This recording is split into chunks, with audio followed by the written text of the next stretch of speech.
ఏలూరు జిల్లాలో మట్టి మాఫియా రెచ్చిపోతోంది. కాసుల కోసం ఏకంగా పోలవరం కుడి కాలువకే గండి పెడుతున్నారు టీడీపీ నేతలు. ద్వారకా తిరుమల మండలంలో పోలవరం కుడి కాలువ గట్లపై మట్టిని తరలిస్తూ కోట్లు గడిస్తున్నారు. పట్టపగలే జరుగుతున్న మట్టి దందాపై ప్రశ్నించిన స్థానికుల్ని బెదిరిస్తున్నారు. టీడీపీ నేతల కాసుల కక్కుర్తితో పోలవరం కుడి కాలువ గట్టు బలహీనపడుతూ ఉండడంతో పాటుగా తమ పంట పొలాలు నాశనమయ్యే పరిస్థితి నెలకొందని స్థానికులు ఆందోళన చెందుతున్నారు. ఏలూరు జిల్లాలో సాగుతున్న మట్టి దందాకు సంబంధించి మరింత సమాచారం మా ప్రతినిధి రాజు అందిస్తారు.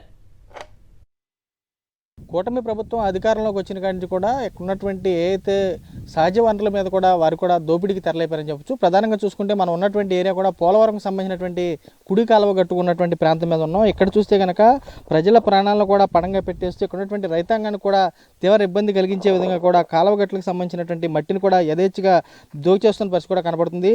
చూస్తే కనుక పోలవరం కుడి కాలువ గట్టుకు సంబంధించి కూడా చూస్తే విజువల్లో చూస్తే కనుక ఉన్నటువంటి వాటిని కూడా చూసుకే భూగర్భంకి సంబంధించి కూడా ప్రక్రియలకు సంబంధించి జేసీబీలు కూడా పెట్టేసి యథేచ్ఛగా కూడా ఇక్కడ ఉన్నటువంటి వారు కూడా తోలుకెళ్తున్న పరిస్థితి కూడా కనపడుతుంది. 24 గంటల పాటు యథేచ్ఛగా అర్ధరాత్రికి సంబంధించి చూస్తే కనుక రేతుల పాటు ఎక్కువగా ప్రధానంగా కూడా కాలువ గట్టలను తవ్వేస్తున్నటువంటి పరిస్థితి కూడా కనపడుతుంది. చూస్తే వేలాది మంది సంబంధించినటువంటి రూపాయలకు సంబంధించినటువంటి అమ్మి మట్టును కూడా సొమ్ము చేసుకుంటున్నారు.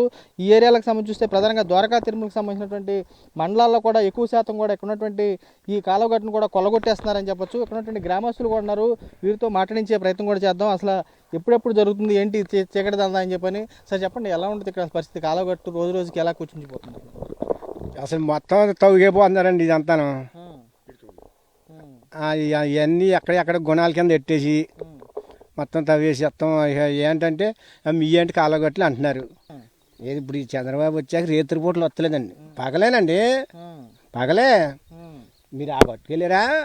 ఆ గట్టును కూడా చూశారు సార్, చూడండి. అలాగే ఇలాగే గుణాలండి మొత్తం ఎక్కడికక్కడే. మీకు ఎలా ఉంటుంది ఇబ్బంది? ఎంత చేలుకి వరద కానీ ఇట్లా వస్తే అసలు గట్లు మరి అంటే ఇప్పుడు మాకు దారులు కావాలి కదండి, చీలాలు పెట్టండి, దారులు ఉండాలి కదా. చూడొచ్చు, వీరంతా కూడా ఒకటే స్పష్టం చేసే పరిస్థితి కనపడుతుంది.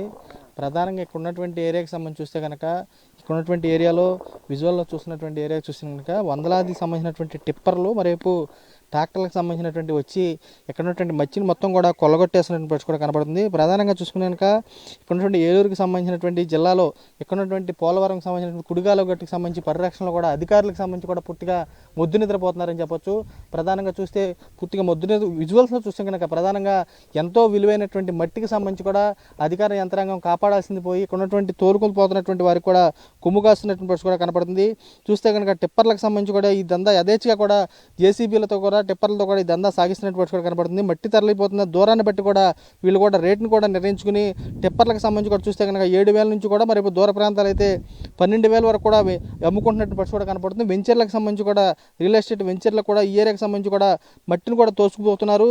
చూస్తే కనుక తవ్వకాలను బట్టి కాలువ గట్టు వెంబడున్నటువంటి వ్యవసాయ భూములు ఏవైతున్నాయో వీటికి సంబంధించినటువంటి వ్యవసాయ భూములు చేస్తున్నటువంటి రైతాంగం కూడా తీవ్ర ఆవేదన వ్యక్తం చేస్తున్నారు. ఎందుకంటే ఇక్కడ ఉన్నటువంటి ఈ మట్టిని కనుక కాలువ గట్టును కనుక తవ్వేస్తే వరదలు వచ్చినప్పుడు కానీ నీరు వచ్చినప్పుడు కానీ తీవ్ర ఇబ్బందులు ఎదుర్కొంటాము. తమకు సంబంధించినటువంటి పంటలు కూడా తీవ్రంగా పండట్లేదని చెప్పి ఇబ్బంది పడతాము. చూస్తే కనుక కాలువ గట్టు అంతా కూడా పోలవరం కుడి కాలువ గట్టు అంతా కూడా పూర్తిగా దారులు జేసీబీలకు సంబంధించినటువంటి రాకపోకలు మరి ఇప్పుడు టిప్పర్లకు సంబంధించినటువంటి రాకపోకలు జరగడంతో పెద్ద పెద్ద గోతులే పడి ఇబ్బంది పడుతున్నాయని చెప్పి వీరు కూడా స్పష్టం చేస్తున్నారు. ప్రధానంగా చూస్తే వాళ్ళు చెప్పిన దాన్ని బట్టి చూస్తే చంద్రబాబు నాయుడుకి సంబంధించినటువంటి అధికారం చేపట్టిన తర్వాత పట్టపగలే యథేచ్ఛగా కూడా ఈ టిప్పర్లన్నీ కూడా ఇక్కడ ఉన్నటువంటి మట్టిని కూడా తరలించుకుపోతుందని చెప్పి వారు కూడా స్పష్టం చేసి కూడా కనబడుతుంది. విజయ్ కుమార్ రాజు సాక్షి ద్వారకా తిరుమల నుంచి.